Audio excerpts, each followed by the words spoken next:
प्रदेश के महाराजगंज जिले से सुरक्षा व्यवस्था से जुड़ी एक बड़ी अहम खबर सामने आई है, जहां भारत नेपाल सीमा पर बिना किसी वैध दस्तावेज के नेपाल में दाखिल होने की कोशिश कर रहे एक कथित अमेरिकी नागरिक को सशस्त्र सीमा बल यानी एसएसबी ने गिरफ्तार कर लिया है। पकड़े गए शख्स ने अपनी पहचान 36 वर्षीय जॉर्डन ब्राउन के तौर पर बताई है, जो खुद को अमेरिका के कैलिफोर्निया का रहने वाला और अमेरिकी नौसेना व स्पेशल फोर्सेस का पूर्व अधिकारी बता रहा है। हालांकि उसके पास न पासपोर्ट मिला है, न वीजा है और न ही कोई वैध पहचान पत्र। ऐसे में अब सुरक्षा एजेंसियां उसके दावों की गहन जांच में जुट गई हैं। आखिर आरोपी कैसे भारत पहुंचा और नेपाल जाने की कोशिश क्यों कर रहा था, आखिर पूरा मामला क्या है, आइए इस पर एक नजर डाल लेते हैं। दरअसल एसएसबी की 22वीं बटालियन ने सोनौली थाना क्षेत्र के मैनीहवा इलाके में सीमा स्तंभ संख्या 516 के पास आरोपी को पकड़ा। बताया गया कि जवानों ने उसे नेपाल की ओर जाते देखा और रोकने का प्रयास किया। तलाशी में आरोपी के पास 31,460 रुपए नकद और 2 मोबाइल फोन बरामद हुए हैं, लेकिन उसके पास पासपोर्ट या वीजा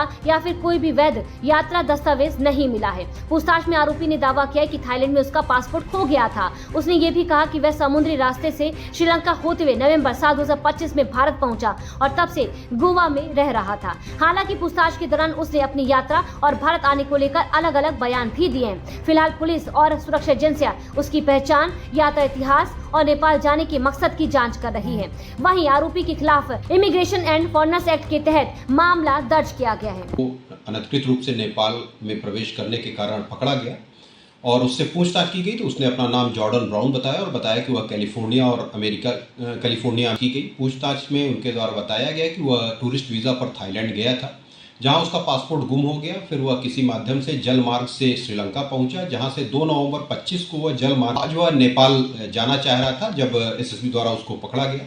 उसके पास से कोई वैध प्रपत्र नहीं, बिना किसी वैध प्रपत्र के भारत में आने के आरोप में 23 इमिग्रेशन एंड फॉरेनर्स एक्ट थाना सोनौली पर पंजीकृत कर अग्रेतर विधिक कार्रवाई प्रचलित। सुरक्षा एजेंसियां अब उसके भारत में प्रवेश, यात्रा के पूरे रिकॉर्ड और उसके वास्तविक उद्देश्य की जांच कर रही हैं। वहीं मामले की जानकारी अमेरिकी दूतावास को भी दे दी गई है। फिलहाल आरोपी को न्यायिक हिरासत में भेज दिया गया है। जांच पूरी होने के बाद ही साफ हो सकेगा कि ये सिर्फ इमिग्रेशन नियमों के उल्लंघन का मामला है या इसके पीछे कोई और बड़ी साजिश छिपी है।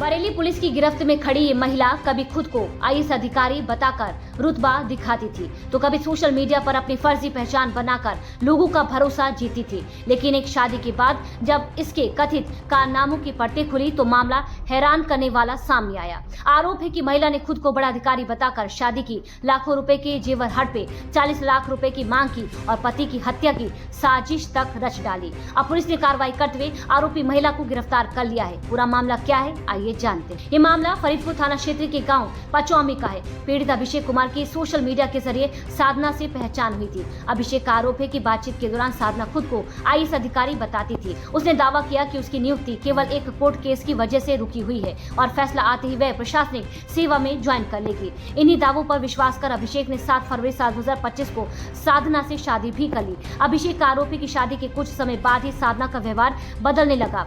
उसने कोर्ट केस और नियुक्ति का हवाला देकर परिवार के जेवर और कीमती सामान अपने कब्जे में लेना शुरू कर दिया। साधना ने उससे 40 लाख रुपए की मांग शुरू कर दी। रुपए नहीं देने पर उसने झूठे मुकदमों में फंसाने, पूरे परिवार को बर्बाद करने और जान से मारने की धमकी दी। वहीं पुलिस जांच के दौरान पता चला कि साधना किसी भी सरकारी सेवा में कार्यरत नहीं है और उसका खुद को आईएएस अधिकारी बताने का दावा पूरी तरह से फर्जी था।